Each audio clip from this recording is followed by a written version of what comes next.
চলো এখন তোমাদের দেখায় কি কি কেনাকাটা করেছি। প্রথমত প্রচুর চুপড়ি কিনেছি। এই মেলা থেকে মা প্রচুর চুপড়ি কেনে। এরকম টাইপের চুপড়িগুলো বেশ সুন্দর, যেগুলো জিনিস ধুতে খুব সুবিধা হয়। তো এরকম কিছু চুপড়ি, এগুলো হচ্ছে ভাত তরকারি ঢাকা দেওয়া, জিনিসপত্র ঢাকা দেওয়ার জন্য।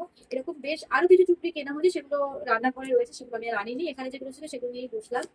এরকম টাইপের বক্স, এরকম বক্স নিয়েছি। বক্সগুলো খুব ভালো, যে জিনিসপত্র রাখতে খুব সুবিধা হয় ঢাকা দেওয়া যেহেতু। আমার এই কালারটা বেশ ভালো লেগেছে।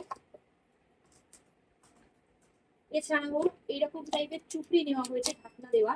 এর মধ্যেও জিনিসপত্র রাখা যাবে আর কি। এরকম দুটো নেওয়া হয়েছে,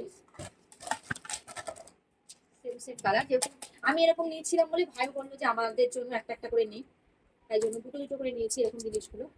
আর এরকম বক্স। এছাড়া মা একটা ঠাকুরের সিংহাসনে পাতার জন্য খুব সুন্দর আসন নিয়েছে। এরকম একটা কৌটো নিয়েছে, কৌটোগুলো ভীষণ সুন্দর মজবুত। একটা ডলম চাকি কেনা হয়েছে, ভীষণ সুন্দর এটাও। এখানে একটা চুপড়ি নিয়েছি, চুপড়ি বেশ অনেক কেনা হয়েছে। এটা নিয়েছি আমার জন্য, এটা নিয়েছি আমার বাবাইয়ের জন্য। এরকম একটা বক্স নিয়েছি। আমার সব থেকে সুন্দর লেগেছে আমার এই দুটো ক্লিপ কিনেছি। এই চুপড়িটা কিনেছি।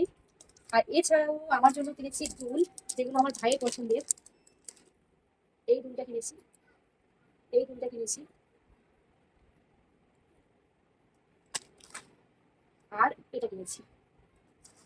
এইসব জিনিসপত্র কিনেছি। আর কার কোনটা পছন্দ, কোন দুলটা বেশি ভালো লাগছে, ফটাফট কমেন্টস জানিও। তাই